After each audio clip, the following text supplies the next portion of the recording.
Danielson here to introduce you to Ringsiders Wrestling. Yes, very nice, very evil. And you should subscribe or you will rue the day. Yes, anyways, love that Danhausen. Hope you have a nice time listening or watching, whatever you may be doing. Anyways, see you later. Thank you for joining us tonight. We are joined by the one and only Mark Haskins. Mark, how are you? I'm doing great, thank you. How are you? Yeah, man, we're good. I was just saying, also before we started recording, under the circumstances, we're all doing the best we can. Yourself, I know you're back in the UK at the moment. How's life at the moment for you?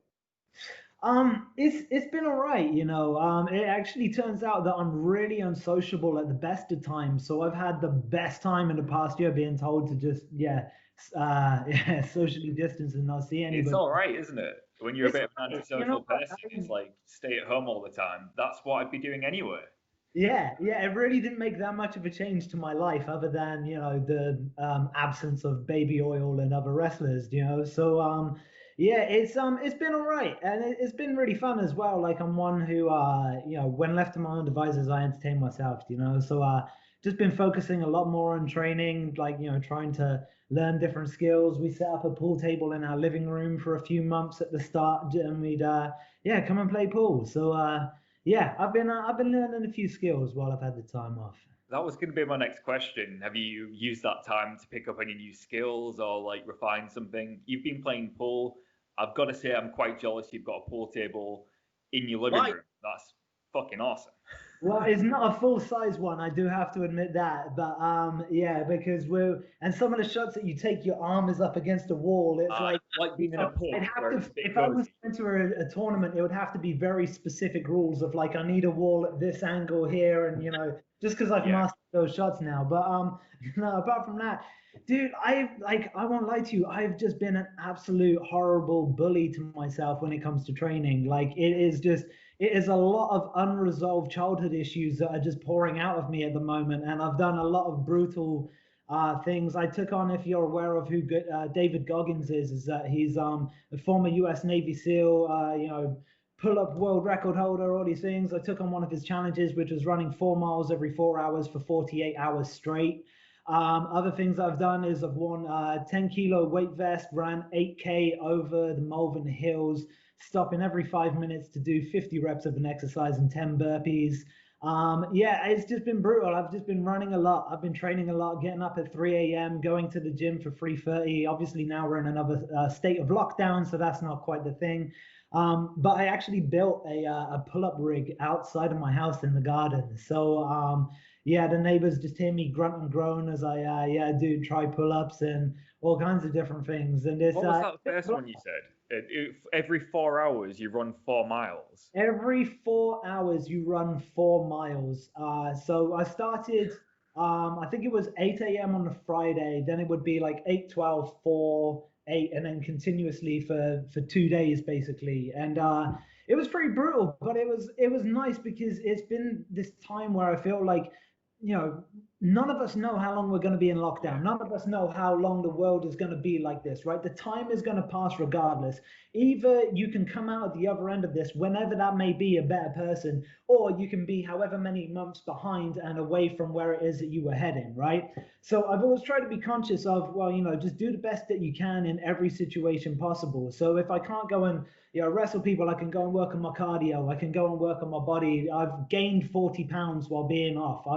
Back in June, I was 160 pounds, the lightest I've been for a long time.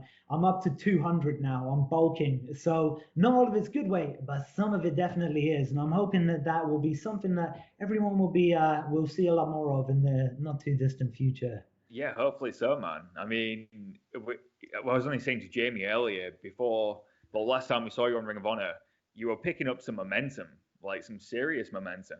And I actually had you pegged as a Ring of Honor World Champion this year. Just before we get into it too heavily with Ring of Honor, that's got to be the plan, right? As soon as you get back in the ring, you've got your eyes set on the Ring of Honor World Championship. I've got my eyes set on every championship, not just the Ring of Honor World Championship. Although And this was the heartbreaking thing. I was #1 contender. We landed in Vegas, and this was when we switched our phones off of airplane mode, we got told that the shows that weekend were canceled because this is when COVID hit, right? Yeah. So I'm still technically owed that #1 contendership spot. Whether Ring of Honor will honor it or not, I do not know, because by the time I get back there, that could have been 2 years difference between when the match should have happened. All I know is should I get that opportunity, I'm going to be ready. Hell yeah, man. That's what I want to see. I mean, obviously, you see Brodie King's getting in the mix. Shane Taylor's staking his claim. I mean, I'm sure you're more than happy to go through those two guys, right? Yeah, absolutely.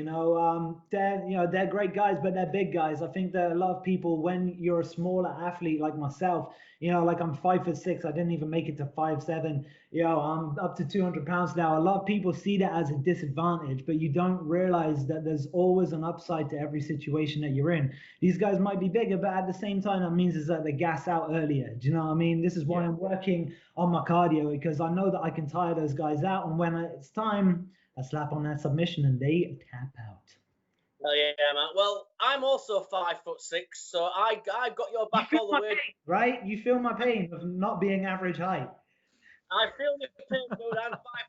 I'm probably about 200 pounds myself, but not in the same shape that you are. Mark, I honestly thought all this time, I've met you in person, I honestly thought you were about 5'9", 5'10". No. So my mom always told me, because we have Canadian heritage, she was like, "Oh, you're going to be 6 foot, plus like those Canadians," and then I just got stuck. Did you get shortchanged a bit? Yeah, like I was shortchanged. I did not get the height that I was expecting. So since I can't grow up anymore, I'm just going to grow out wider. That's all I'm going to do. Just keep expanding outwards. I was shortchanged too, man. I mean, I've got a younger brother who's, Callum will tell you, he's 6'1", he's about 19 stone of solid muscle, and I'm 5'6", and I'm round like a potato. I'm like, what the hell went wrong, man? Something went wrong here. But I've been shortchanged too, dude. But I mean, before we talk Ring of Honor as well, because I'll tell you right off the bat, I mean, I'm a massive Mark Haskins fan. Callum will tell you how excited I've been. Mm-hmm. I appreciate it, man. Thank you. The guy we haven't had a chance to speak about as well, obviously, when you started your training, you was trained by Mark Sloan. What was that like when you first started training, and what did you learn from Mark? I learned no end of life lessons through those years that I was in what was the FWA Academy and then closed down, but he kept a series of us on. It was a very, I don't even know what the right word is to use for it, but it was one of the most intense time periods of my life. It was something where I feel like I really entered it and just gave, the same sort of thing, gave it everything I could through the process. But, it was something that really changed me and helped mold me into it in a lot of ways that I'm still, discovering to this day. It was just brutal. We would get up, we would train from 8 till 9. If we were doing, if we wanted to throw in an extra bit of cardio, we'd get to the gym for 7, do an hour of cardio, do an hour of weights. We'd go home, and at the time we were just, we were on our way up. We were just trying to break out, so you had to work another job. So, moving out from my parents' house, I moved out at 18, moved to Portsmouth, moved in with Joel Redman. We shared a flat for I think about a year and a half. And yeah, it was brutal. It was just, we had no money. We were working, as many jobs as we needed to. I worked in a clothes shop. I was a waiter. I was, going to any wrestling show at the weekend that I could, just to get out there, just get my name out there, just knowing that if somebody didn't make it to the show and an opportunity came up, I was in the building, and you've got so much more of a chance of getting that spot if you're there than if you're not, right? So anyhow, we get up. So training, say about 7 till 9 in the morning, work from 10 till 5, go back and do 3 hours of ring training in that evening. Now, the ring training that we did was not like any other training I have ever experienced anywhere else. There was so much more of a focus on footwork, of timing, of positioning, of all these tiny intricate details that you otherwise would not know about. But not only that, but the conditioning aspect of it was insane. I'm talking about carrying somebody on your back, going for a run, a mile or two down the road with somebody on your back, putting them down and then them running you back. We were doing things like 4 sets of 50 push-ups, squats, burpees, sit-ups. And if it wasn't that, it was 6 sets of 25 push-ups, squats, burpees, mountain climbers. I think it was, what was it, sit-ups and crunches, right? And that was only just, say, half an hour of a 3-hour session. This was one of the most intense experiences of my life, but it definitely has molded me in so many ways that I am, for better and for worse, I'm grateful for this day. It sounds like you signed up for the Marines, not wrestling training.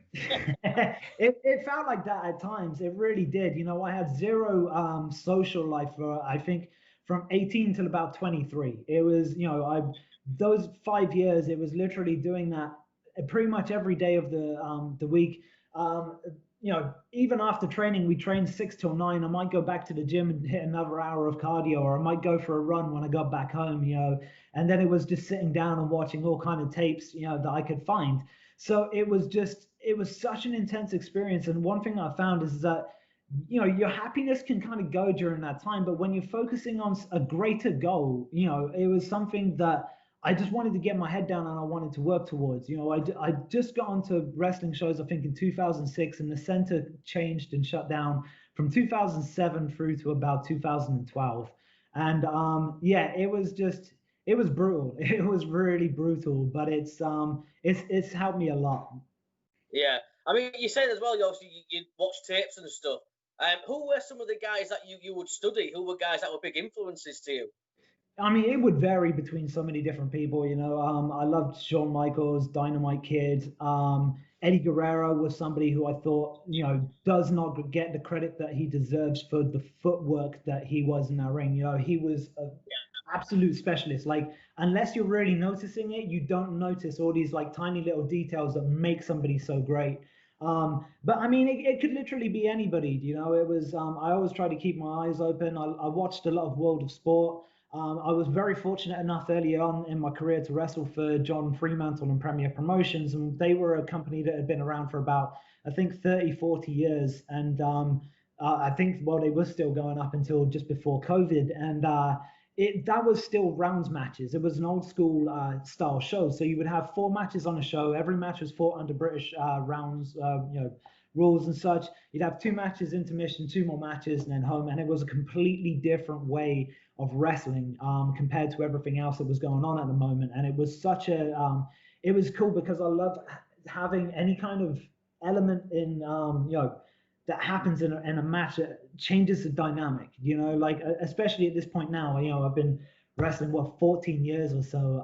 And, anytime that something happens, something that's different, it helps your creative juices get flowing. It helps you be different, and then you can take something from that and apply it elsewhere. So it was, it was a great learning experience, that's for sure. It's like the when you were in 5-star wrestling with the Tap or Snap Championship. That I'm sure that must have got your creative juices flowing. Something like that. Between that and just pulling my hair out, yeah. It was, I mean, that was the elephant in the room. I wasn't going to mention that one, but well, hey, like 5-star, I loved 5-star. Like the guys that ran it were really good to me. I wish it lasted longer. Dude, it had a hell of a lot of potential on paper, and actually to watch it, incredible. Yeah. Like, while we're mentioning 5-star at least, then I mean, we have to mention you got to go one-on-one with Rey Mysterio. I mean, what was that like? At least, I mean, you got to go one-on-one with a guy like Rey Mysterio. Yeah, I mean, that was really cool. And at that point in time, it was like a breath of fresh air, I mean, Rey is arguably the most successful wrestler, if not one of the most successful wrestlers of the past generation. Anytime that you get to get in the ring with somebody like that, it's worth so much. Like, it's you're only going to get that experience by wrestling that person. And Rey's top caliber. Yeah, man. Well, that's it. I know. I actually watched the match early today, and it was a great match. I just thought I've got to ask you about that match because, like you said, getting to step in the ring with a guy of Rey's caliber. I mean, did you learn much from Rey? Did you get the chance to speak to Rey and learn from Rey as well?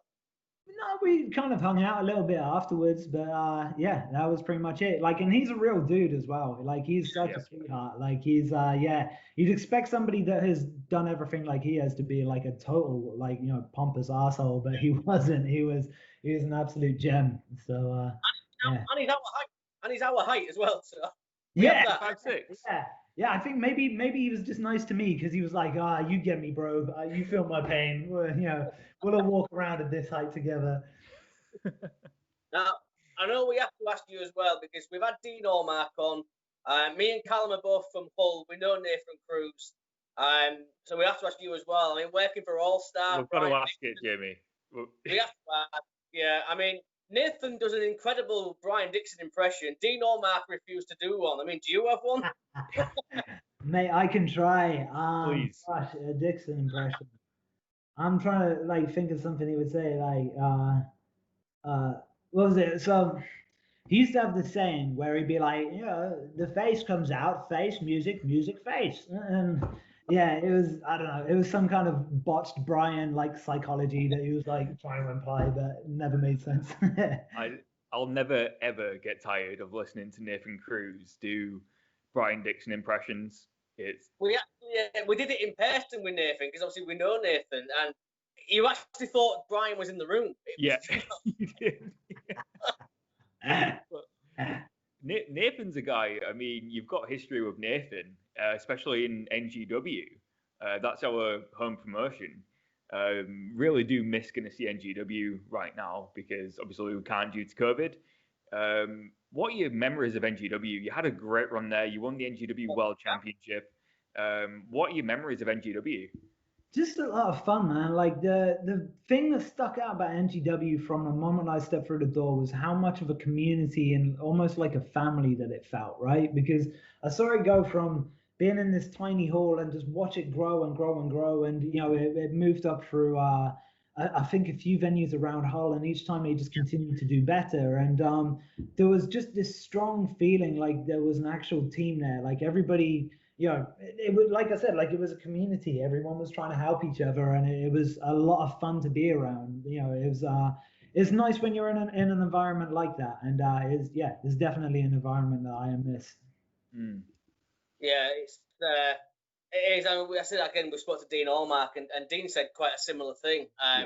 He mentioned the crowd. He said it's one of the best crowds he's been in front of as well. I mean, and Joe Hendry as well. I mean, the whole crowd, was that something you enjoyed?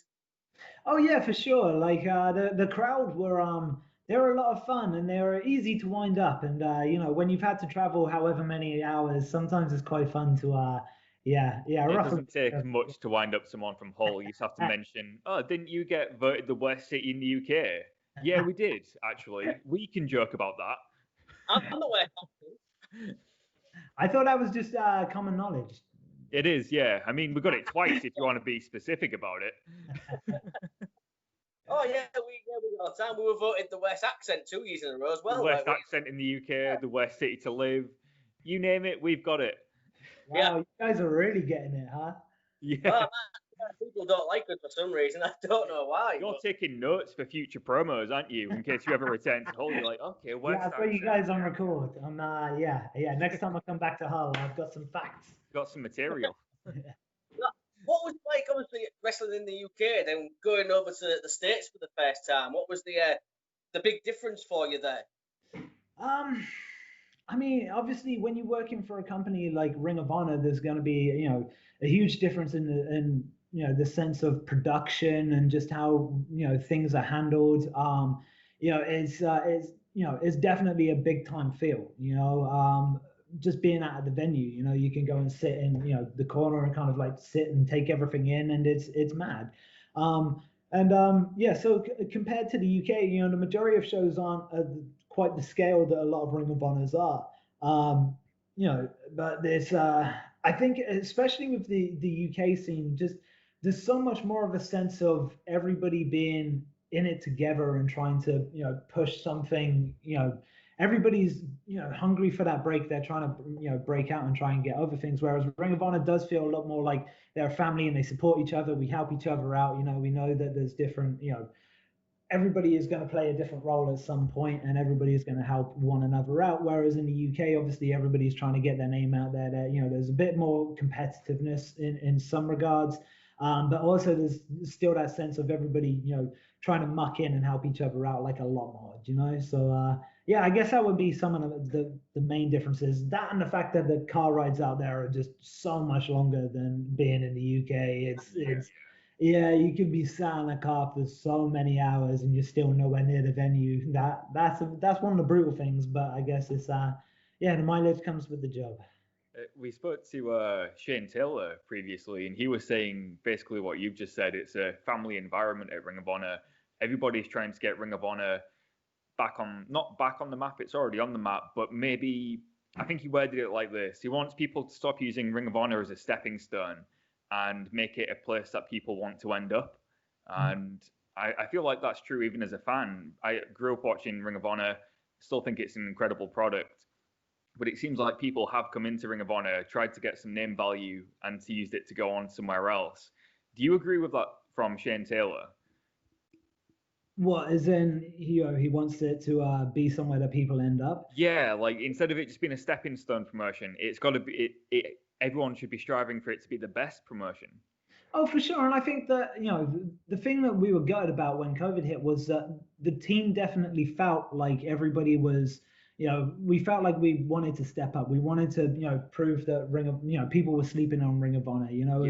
Ring of Honor is a place that, kind of discovers the stars of tomorrow today. Like they create their own stars, and when they choose to do whatever it is that they choose to do, they've gone elsewhere. But what you also have to remember as well is that Ring of Honor is still a relatively young company. It's only been around maybe say 20 years or so. Like 2002, I think was the first show, wasn't it? Yeah, 19 years, yeah. 19, 20 years. So you think about how much it has grown in that time, and how probably there's been such little opportunity for anybody to really kind of end their career through those stages. I think that one of the reasons why people haven't retired in Ring of Honor is because it hasn't really been that around long enough. No one's old enough to retire there yet. Right, actually to retire. So if for me it's a case of this, is that I've loved every thing that I've seen from Ring of Honor so far. Being backstage, being how people communicate with each other, the feeling that everybody wants to step up and that they want to make the best show that they possibly can. It's revitalizing to be around that, and if that's where my career ends in however many years from now, like, I'll be happy. Was you always a Ring of Honor fan previously? Like when you were watching the Indies, was that one of them that you watched? Yeah, for sure. When I was so I guess going back into the early 2000s, I got into the FWA and Ring of Honor, and around the time that they were having Ring of Honor come over here and compete with the FWA, York Hall and Bethnal Green. And just from there, I've just always kind of, I went through stages of following everything, and then maybe just sort of seeing a few bits here and there, but it's always been something that I've looked out for. And I mean, it's where you get some of the very best wrestling on the planet. Do you know what I mean? Like, why wouldn't you be into that? All right, got to ask then. Out of all the Ring of Honor that you've seen, all the names that have gone through Ring of Honor, I mean, when you look at it now, the people who are at the top of the wrestling industry, they've all gone through Ring of Honor. I mean, is there any names from the Ring of Honor history that you'd want to mix it up with? If you could just have one dream match of anybody from the history of Ring of Honor, who would it be? I don't know if I can round it down to just one. I wanted to. You can have two if you want, guys. So Bryan Danielson was obviously somebody who I think that I'd have a good match with. Let me see, Samoa Joe. I'd like to slap Joe around a little bit. I think that would be quite fun. So I want to prove to Joe it isn't his company anymore. It's mine. So, the champ is here. I'd love to see both of those matches. And I've always thought there's a lot of Bryan Danielson in your style anyway. I've always thought like the way you slap on a submission, the way you hit your strikes, it's very Bryan Danielson-esque, especially when he had the bald head and he'd go into like murder mode. I just absolutely love that era of Bryan Danielson. Yeah, he was the man, you know, and yeah, I guess he still is in a lot of regards. So yeah.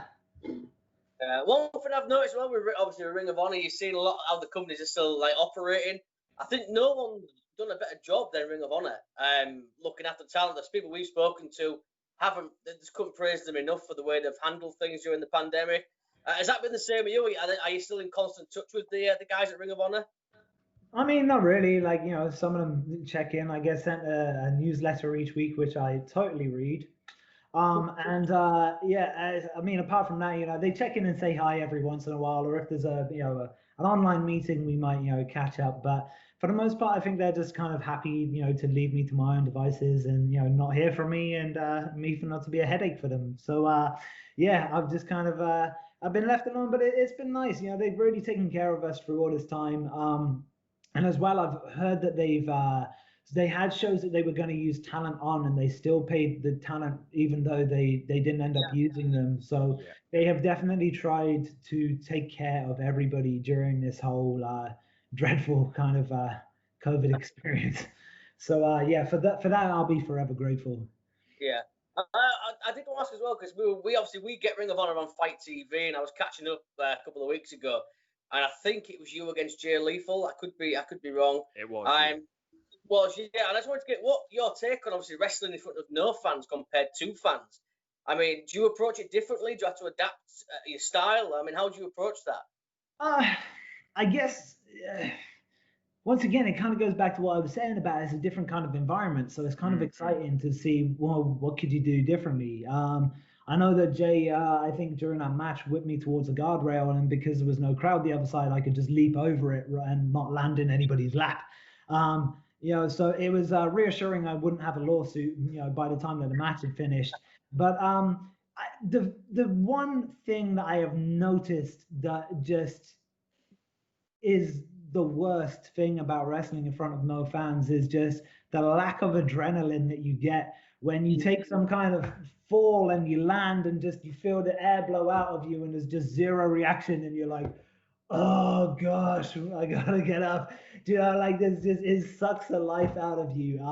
Whereas, you know, when people are, you know, up and cheering, you can kind of like get some of that energy and ride off of it. Whereas yeah, you don't get that wrestling in front of no one. I remember reading in Edge's book a few years ago, he was saying he was rehearsing a ladder spot before the show. And because there was no crowd there, he felt every single bump they were taking. And he was like, oh, this is awful. You know, there's no adrenaline. You feel everything because adrenaline's the best painkiller.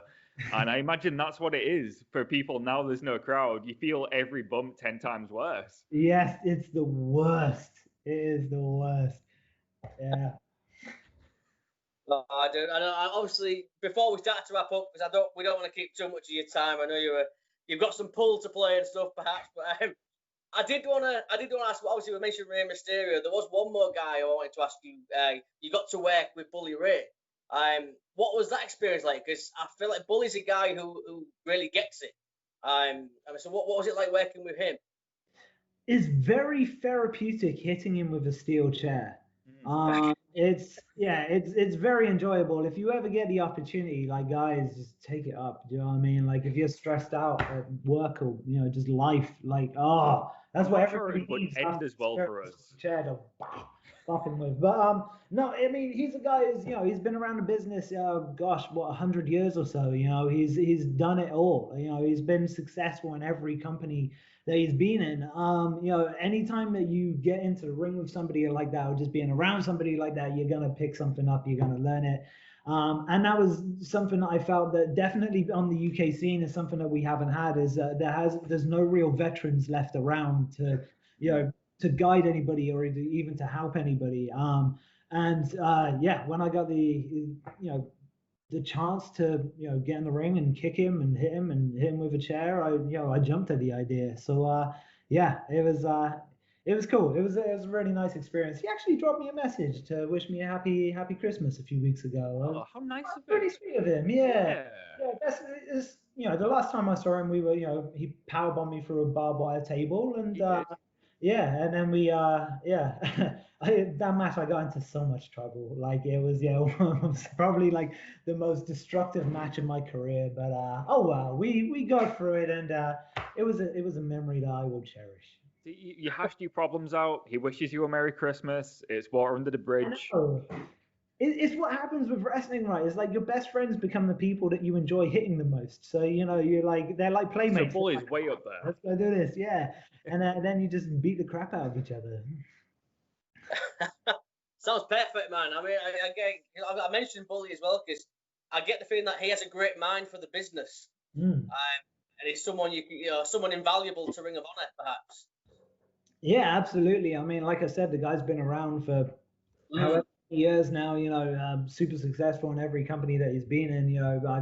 I wish there were more guys like that. Like it feels like he's definitely one of the last of a dying breed. Those guys from the Attitude Era. There's not many of them sort of even going anymore or even kicking about, which is a real shame. But yeah, it's anytime that you get that chance to get that experience, take it. Well, I don't think I'm ever going to get the chance to hit Bully with a chair, but if I ever get that chance, like 2020 was pretty crazy. Yeah, a bunch of things happened that we didn't expect to. So there's never stranger things have happened. This is it. You never know. I'll just know to run for my life if I ever did get to do that. So I've got you back, Jamie. Don't worry. No, you I'll take him. He'll be running faster than me. But Mark, can't thank you enough, Doris. It's been an absolute pleasure. We can't thank you and Ring of Honor enough because we do love the product. We're massive fans of you. Before you go, did you want to tell everybody where they can find you on social media? Is there any merchandise you want to plug? Yeah, for sure. So our merchandise website is thisishaskins.com. Twitter, Instagram, Facebook is all at thisishaskins. So yeah, check me out. Excellent. Thank you so much. Again, thank you to Ring of Honor. Thank you to Mark Haskins. We are Ringsiders.